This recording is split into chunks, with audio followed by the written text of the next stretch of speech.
Naturally, his camera doesn't go two ways, so I cannot hear your answer. But I hope you're well,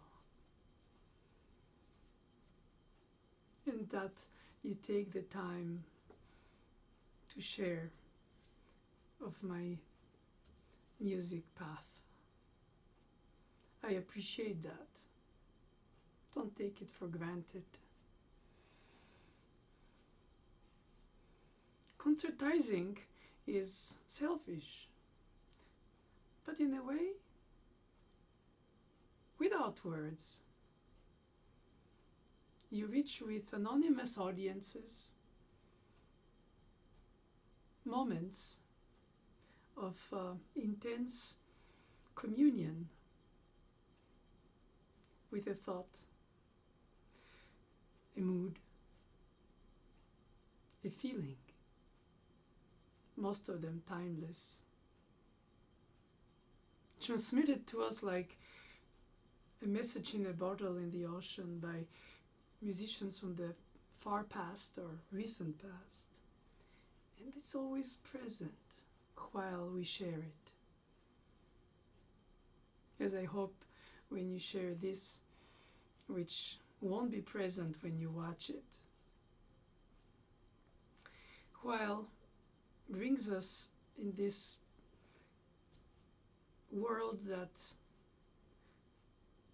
individualism is made to prevail because of the technologies that allow this, but not together, but individually together. It helps to be critical. It helps to realize that some people at some point, somewhere, did or do share some of your understandings or even misunderstandings, if it were after you might change mind of the world or what you think the world is, beyond consuming and politics and economy and unfairness and greed and humanity's cruelty to each other or to nature and to animals, regardless of the grand ideas that are necessary for our spiritual uplifting or our humanism, basically, not only more than that. Somehow words are misunderstood and or misled or misguessed or misused, just like wrong notes. To tell my students, if you do a wrong note, it's not always because you didn't learn it right, it's because you misguessed it with your intuition. So sometimes we say words that which we put in a meaning that our locutor don't do, and so all of a sudden we talk about something possibly offensive, unintended, or perhaps arrogantly intended, and then the match lets the whole process and everything goes boom. Some people are more virtuous than others, and I don't know among the artists, musicians, composers whom I've studied from the past or whom I had the honor to work with when I was a child, who were legends on their own. None of them were saints, though they all lived through horrible times. Somehow the mental sanity is so meaningful and difficult to define. Oh, it's easy to say in music that the composers who were somehow deranged mentally or perhaps hypersensitive, Schumann, Scriabin, Schubert, some degrees of this or that, and with the eyes of today we cannot see the reality of the past, though the eternity of their message in terms of the humanity that is sort of embedded in their music touches us, regardless if we understand or not their system, technique, language. And sometimes we do because we love it, and so we try to understand it. But do we really intend to want to understand, analyze, explain, organize? Yes, we need this for our peace of mind and for organizing curriculum so people can gather a lot of knowledge in a relative little time. In the past, they didn't have this opportunity or need, or perhaps the shortness of life expectation called for early blooming. And so they only dealt mostly with their own time. And we mostly in music deal with the past because our own time seems to be so ununderstandable or offensive to most of us, since we continuously re-understand or revisit, for some who would criticize, or just live in a time period music which is dear to our souls, perhaps to our technique, perhaps we're good at it, or perhaps we're not, but we love it. Would it be Renaissance, Baroque, and classical, neoclassical, romantic, neo-romantic, postmodern, and all kinds of labels. But I think ultimately, like in written text, beyond the limitation of the language,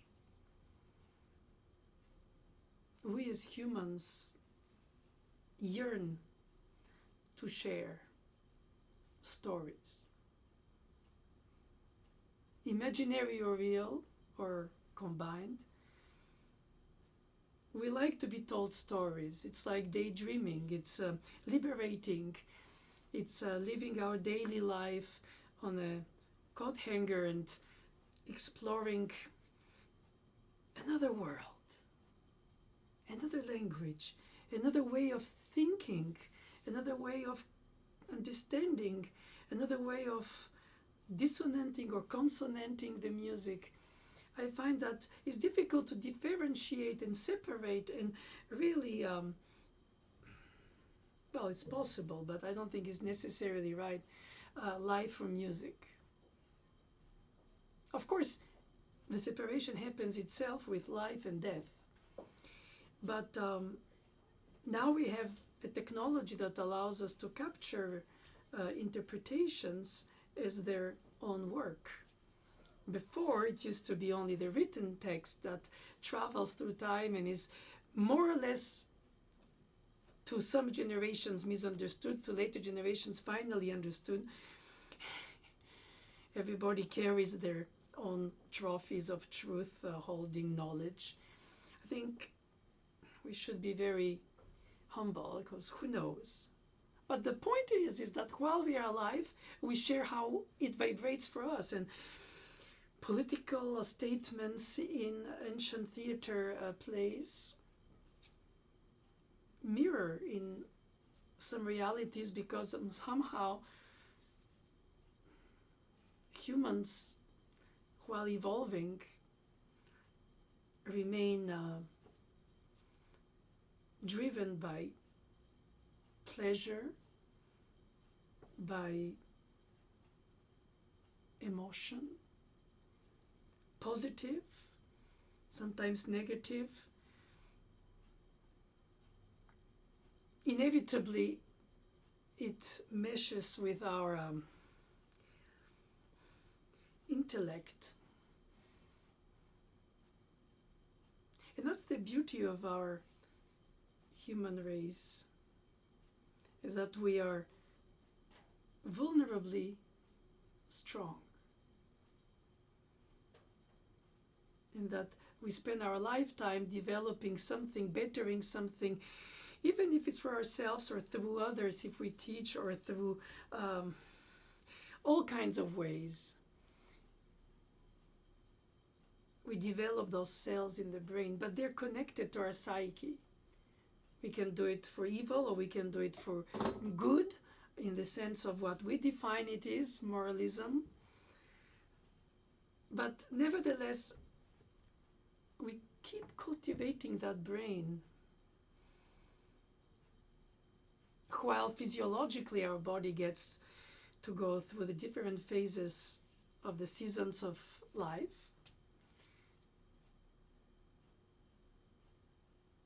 And somehow, at some point, we acknowledge the little hyphenation that every life does bring to the world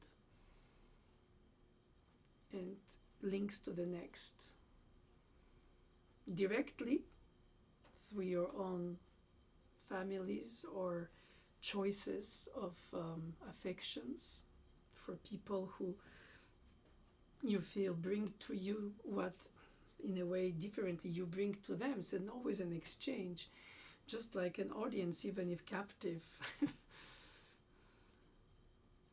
and a performer, a composer, a storyteller of humanity. And I find that we all need this, because all life long we develop this brain until our bodies stop for various reasons. And all this immaterial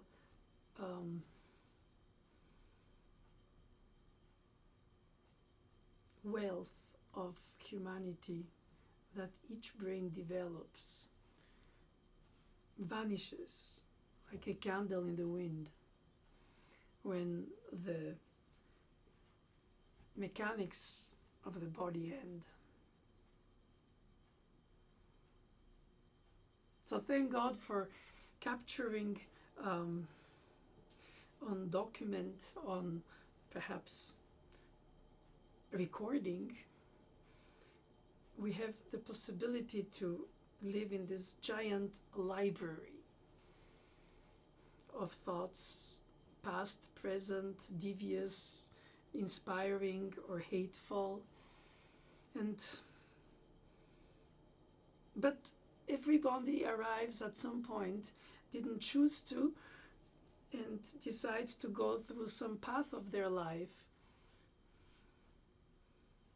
All this is very confusing for most. We try to find a meaning and a sense regarding in which organizations we place our trust, but regardless, even if we are just doubtful but benevolent and not jealous or insecure, or of course you have to have some in your education, but not everybody gets it, some level of self-esteem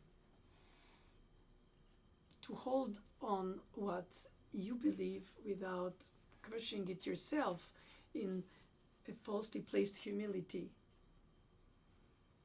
It's always problematic because it's always the others who define you. If you are humble or modest or arrogant or full of yourself, you end up by believing it one way or the other.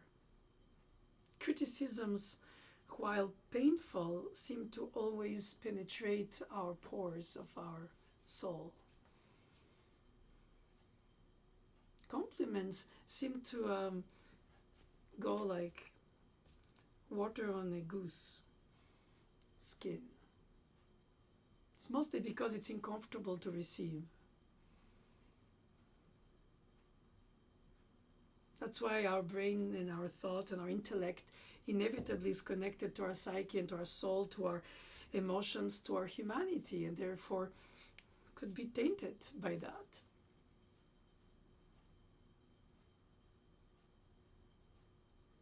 Competition makes better everything according to the way things develop, but I still think that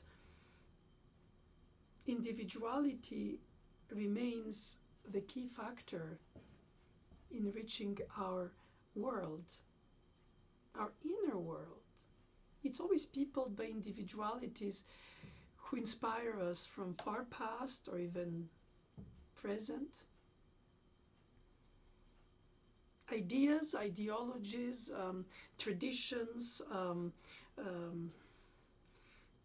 any organization of the intimate thoughts tend to be a vehicle against others, directly or indirectly. So it's difficult to understand why and how all these processes work. When I was growing up, I was a child prodigy. I didn't choose it, obviously. But I wasn't full of myself either. Perhaps thanks to my parents, surely in part. Or because very early I was plunged into universes of people who came from such distant times, of a century before the last. Not just because they were born then, but because they functioned as if they were in it. It's like these microcosms within the world. I remember when I was studying with Mademoiselle Boulanger for 10 years almost, from age 7 to 17, in Paris, in the conservatory where I had my classes of piano and chamber music and basically my undergrad and my grad courses. I took 3 lessons a week with Mademoiselle Boulanger in Paris in private, since she chose me to be her last disciple and was generous and expecting both with me. Most of the Paris conservatory teachers were either afraid of her through me, so I was sort of a weird student to them, as if I report to a higher musical authority than their own, which is not true because I've never acted like that. But I understood that there were like several speeds of, or several time periods going on at the same time. She was a legend while she was alive. Of course, she was very old. And the others thought she was dead. Of course, that's before today's capacity to maintain links, be it superficially, but still very nicely through social media. There was none then. So people still managed to think beyond the limitations of the borders of the systems of the Cold War, or before that must have been the other 2 wars all my teachers lived through. So they were resenting, they were holding strong through all these difficulties. Probably they got tough because of it. They build a shell over themselves. But I'm lucky that none of them were cynical. None of them was acting like, after seeing the atrocities humans can do to each other for all these wars, they still managed to keep the essence of humanity through the music works, become some kind of a torch passing situation, without to mention it, of course. And so I did realize very quickly that Mademoiselle Boulanger, in her old age when I was her student, was an invisible island to most people. And most people, to build their own paths in life, need to mentally list the different other people of their trade, for instance, into boxes, so that they're carefully away. So she was labeled as mother of neoclassicism from the 30s, and therefore she was already in the 70s when I was her student. For most people, she was already a figure of the past. Same thing with Jean Francais, who was a great composer of his own day, very, very, very, very, very active. My God, he's like Vivaldi of his time. And in Paris, he was, in those years until the 80s, 90s, completely ignored in terms of commissions, performances, radio broadcasts. The Times were there for newer names than his. And I observed how he worked. I don't admire that because, in a way, it's his own path. I cannot try to model myself to anybody.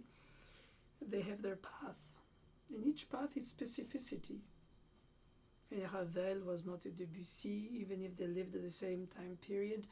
And Fauré and Franck were teachers and masters of musical lineage for composing thoughts. And they didn't mix and match their students. Okay, so people had to choose if they could, if their talent brought them to be recognized, and then choose one path or another. And of course, then there is the every place's local politics of who is more important, who understands better, who knows better Chopin's rubato than Bach's tempi or Mozart's ornamentation or improvisation in the style.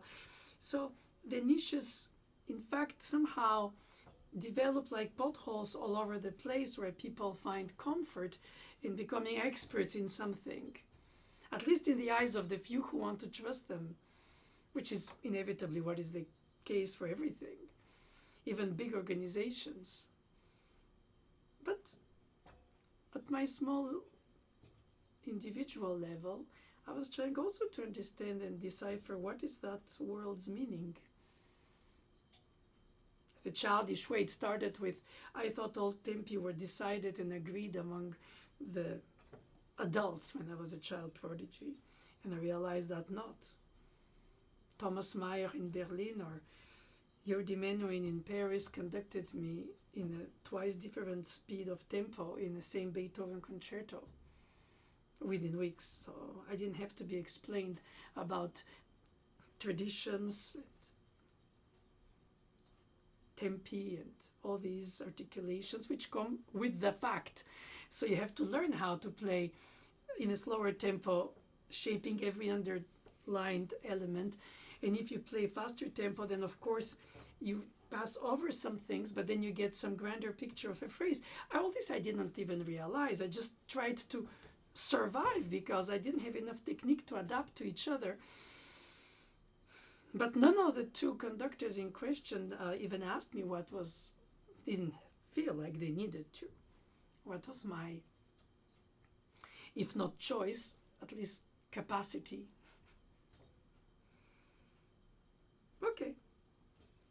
Then that means that every music means something meaningful but differently to each other. Go in competitions with that. Lower denominator, masking your individual yearnings because you're afraid that is going to, or might not be interpreted as some kind of arrogance or lack of understanding, and which edition they use, and all these things, which in a way takes away from the spontaneity of the whole point why you play music, in the very word play, why you are engaged in sharing something meaningful to you, why you put yourself in danger, of course, totally relatively so, but because it is the danger of the vulnerability of putting your soul naked, in the sense that you engage yourself in an interpretation or in a composition or in a conducting or in an orchestration or in a collaborative performance or in music for film or commercial, whatever it is, you have to be fully invested with your soul and not just recite notes of somebody or organize notes according to somebody's ideology of organization of the notes. The means should be there only if they are in accordance with the aim, the horizon line, where you want to go, what means to you. And if it's tonality, then be it. And if it's atonality, then you have to. You cannot not, regardless what you're told, the right thing or the right thing here or the tradition there, the scholar this and the scholar that. So yes, you place yourself in a situation where you'll be criticized inevitably. But if people come and you go to them, is at some point to forget who you are while you do it and just try to serve the peace. I know it's easy, cheesy, and political correct to say that, and that I say pejoratively, but still, at some point, of course, it's tainted to our personality, and they want to hear, you know, this and this pianist play this and that piece, because the combination of what they love in the piece and what they like in this performer, if they're aware already of this performer, corresponds to their tastes, which is totally understandable. You do that when you go to movies or to anything. You don't want to watch something that really, or live through a storytelling of something that appalls you. I mean, you can, because it's hard, and art is not always done of presence of beauty and kindness, and sometimes art, and most of the time actually, is hard psychologically, and it doesn't go in the flow of things. Sometimes it's what makes art artificial life, the form that connects without to say, dots between what we yearn, what we understand, or what we question. Thankfully, we can evolve and then change mind and say, oh, I should have, but now.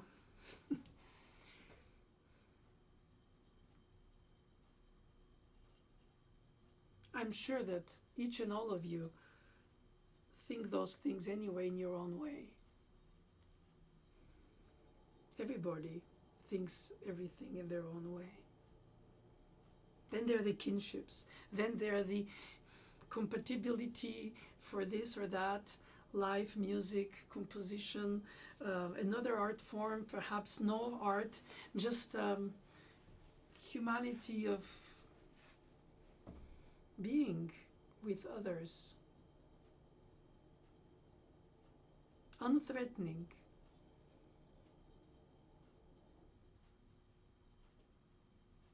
I find that is a very important thing as age shows me. Not that I always feel personally, intellectually, alas, in synchronization with my various ages so far, somehow. As a child, I felt I was an oldie. Nobody asked me anyway. Perhaps because I was surrounded by old people who were very young in many ways of spirit and mind and curiosity, and not just in music.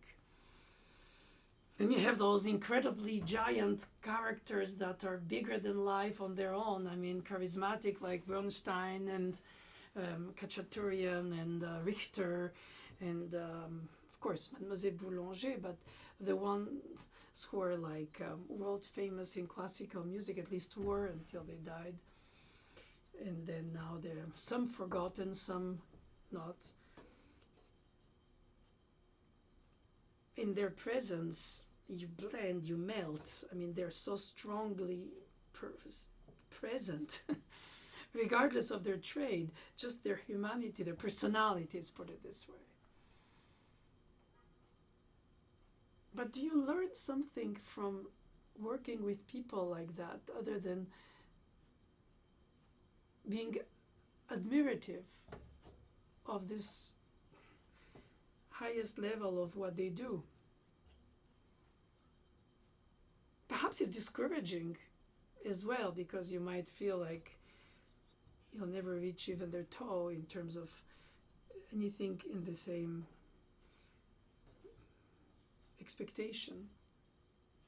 It doesn't mean that you shouldn't, and actually encourage when I see students being ambitious, because I think it's a great quality you cannot forcefully do unless they feel.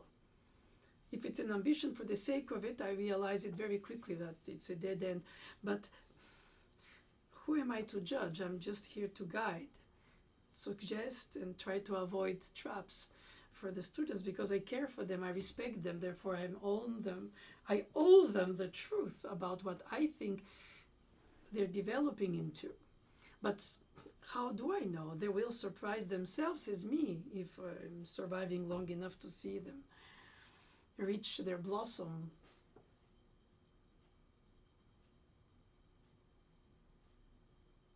So it all goes back to this idea of the human paths that cross at some point, virtually, like with you, or in reality, here in the studio when I teach. Of course, there are the basics about position, articulation, practice how to improve your hand from birth, like the brain that we improve, and how to understand better what you would like to do once you do it, rather than try to do what the teacher only said, if you trust, or some other source of influence, which is now so readily available. But it's good.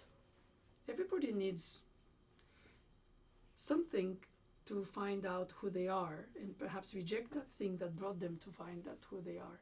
That's why I respect my students very much. I'm never condescending when I see them struggle or misguess a note. I find actually refreshing to learn about the piece which I thought I knew by now and discover that they enter through another path into it, and it's like a magic garden revealed all over again. Perhaps not all over, to be honest, but in some aspects. And all of a sudden you realize, oh, I didn't see it with that light and that season. I liked it in this other way. Perhaps because I was taught so, perhaps I was not imaginative enough, or perhaps I was too imaginative and I tried to shape it as I wished it were. And Mademoiselle Boulanger would tell me often for that, play like the composer wrote, or you closest thing that it is. And if you don't, then write your own.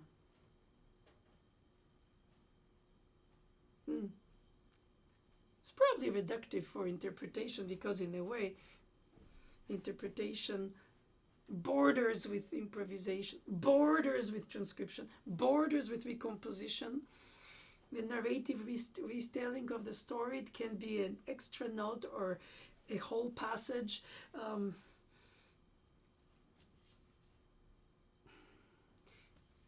Who am I to define what creativity is and where it stops?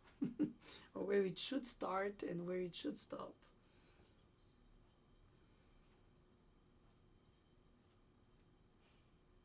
I built up through the years as a student a lot of admirations for people who were very different from each other. Pierre Dervaux in conducting, Merkevich in conducting, when I was studying with them. I must say, I understand students try to get the most information, that's what they call it. I don't know if it's inspiration, information, ideas, or enticing ideas, or rhetoric ideas, whatever it is. Teachers don't only teach a trade, hopefully they mostly teach the music that they represent when they teach the piece. They become it. It's like an actor who becomes the character, and there is a rupture of disbelief, and you trust, even if you know it's a make-believe. But artificially about life, already narrated or imagined by the fiction of the writer,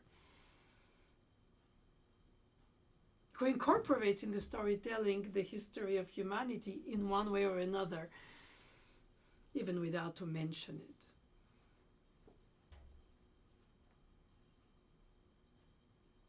But most of the time, the technical aspect of the industry of doing things on the surface prevails because it's more objective. And so you have this fusion of technique and political correct interpretation that is spread worldwide through competitions and publishers of scores, not to mention of records. It's a paradox, because in all the classical music magazines of the world, the reviewers rave about the freedom and almost, if not totally, eccentric ways of great given individual pianists, for the case of piano, from the past, but in a way, for the present and the future, they privilege, through the system of business of organizing music, alikenesses. People have to just play alike, think alike. So it's very tough for a young student, or even a not very young student, to choose what path they do, their calling, if they can identify it, versus their learning, and how much of the two blend, or at some point you have to take a decision, and that's what matters to me. It's not selfishness, but I guess it is in part. It's like a composer. Why do you decide to keep it if you think everything beautiful was written before us? Why me?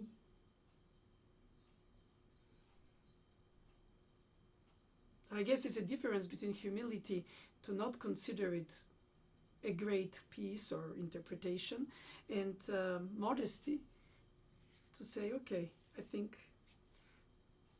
I can live with this, at least for now.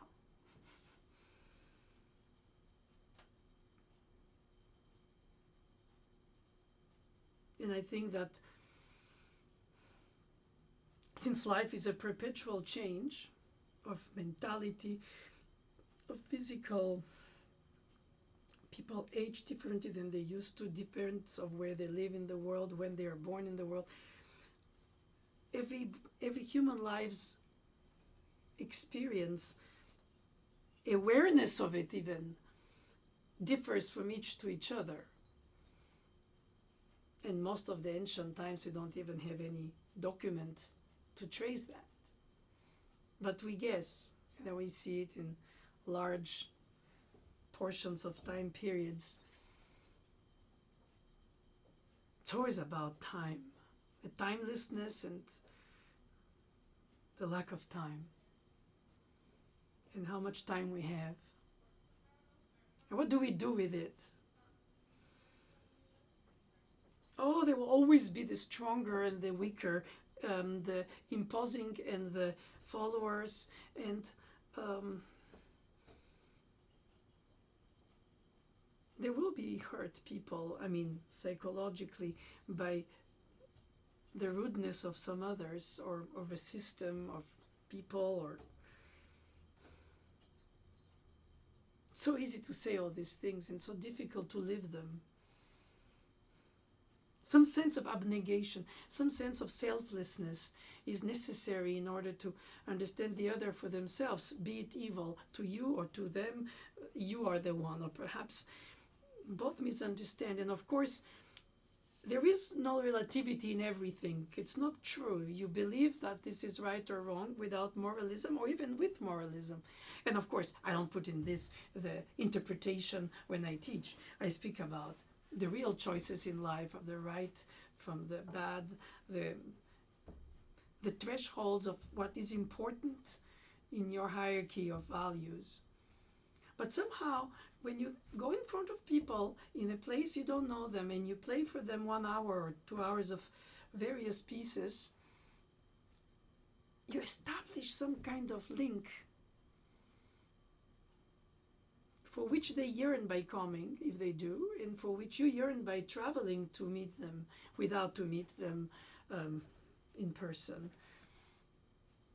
That creates a bond of humanity, which I find to be very meaningful. Of course, it's more rewarding for self-esteem and glory, if there is any meaning to that, not to mention financial gains, to become a super famous performer, preferably in pop music compared to classical, but even within classical music business, compared to those who are living their life in order to fulfill their yearning and, of course, their livelihood, when they constantly teach.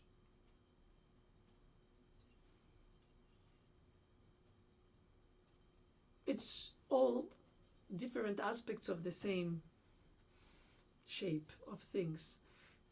Sometimes you teach yourself while you practice by yourself, trying to improve, trying to reach that point where you think this tempo is right, and I want to make finally a connection between the finger that will allow me to be reliable there and not worry, so that I can then blossom what I like in the piece, and perhaps I'll be believable, at least if I can trust myself, and therefore first convince myself.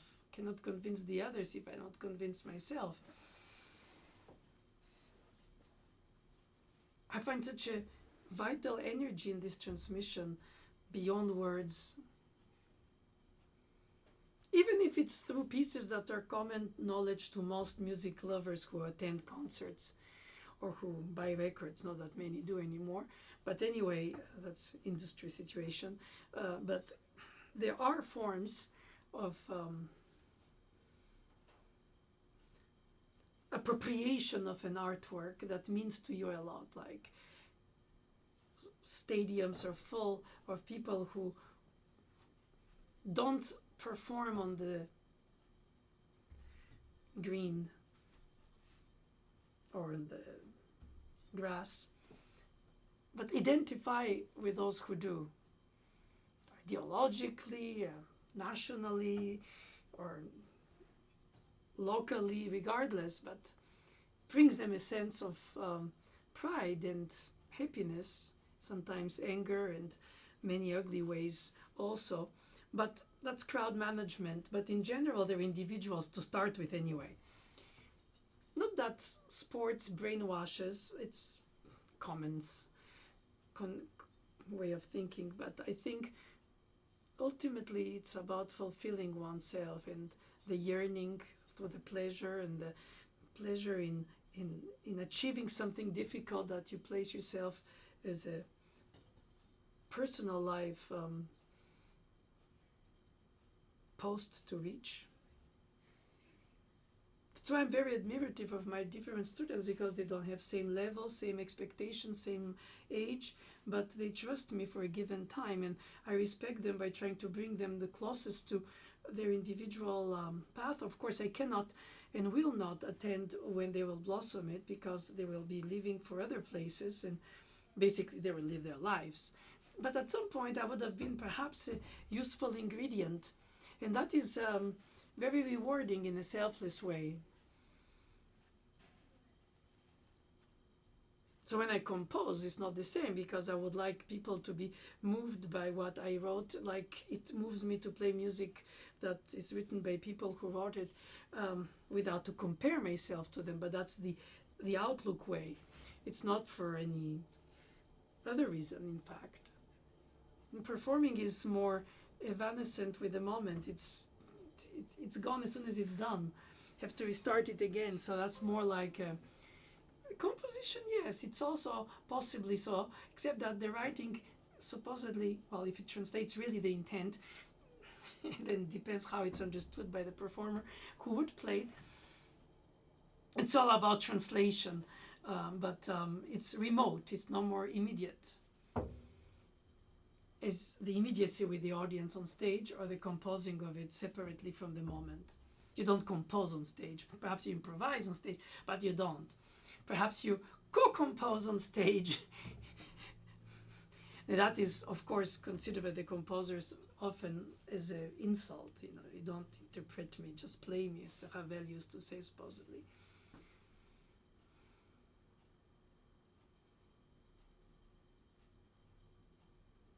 But I am convinced with age that there are variable truths, and people invested with their inner world are moving to our humanity, would it be in any art form. Beyond the hype is the depth, beyond the effect is the correctness, meaning the righteousness, at least yearning for it, even if failing it. I'm personally very more moved and admirative people with integrity in everything they do, or they are, and most likely both at the same time, because they are what they do what they are.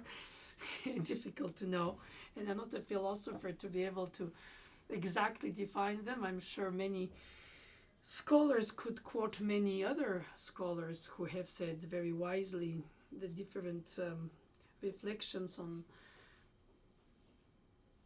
the human life's experience. And I'm very humbled that through music,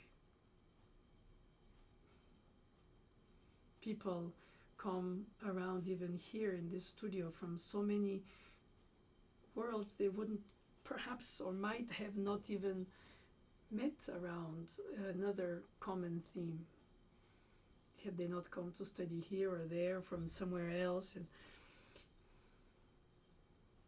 it's not that idyllic, of course, but it is important to realize how much the diversities of arrival points have this common admiration for what the message of the music gives us, brings us, betters us. At least we try to.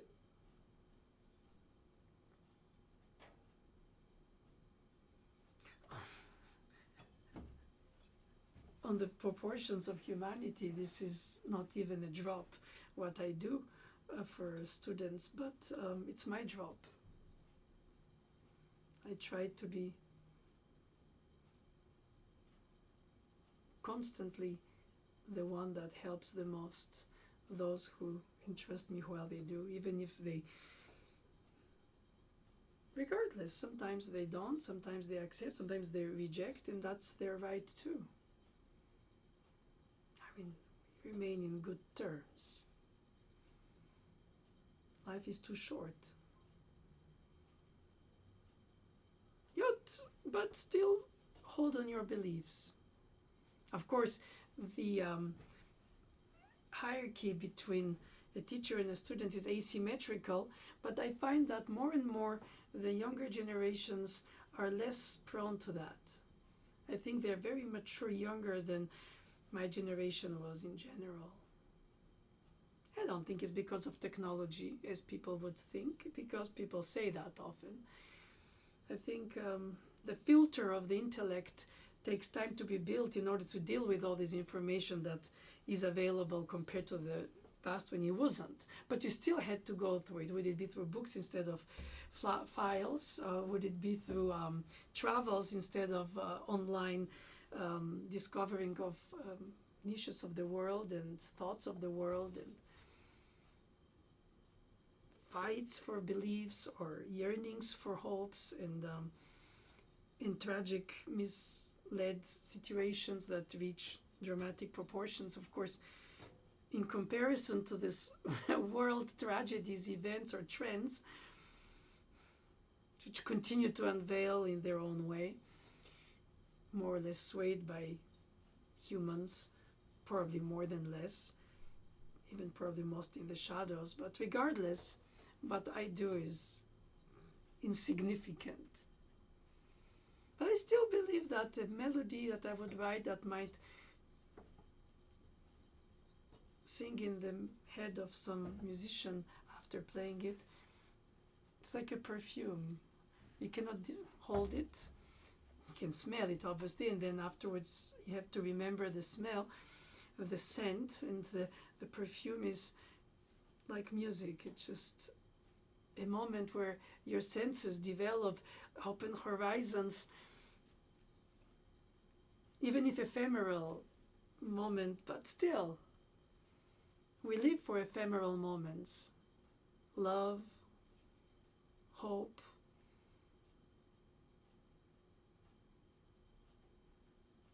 Ultimately, we are ephemeral, but that's obvious. But in our lives, we try to build things that are solid because it reassures us, and it should be so. Families, homes, or reputations or attitudes or um, groupings or structures or organizations, and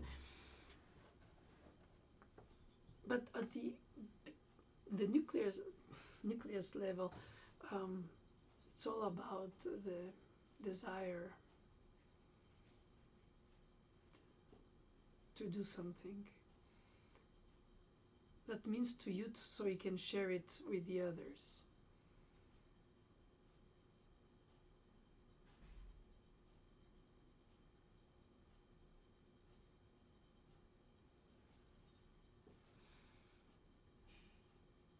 I wish it to each and all of you. Thank you.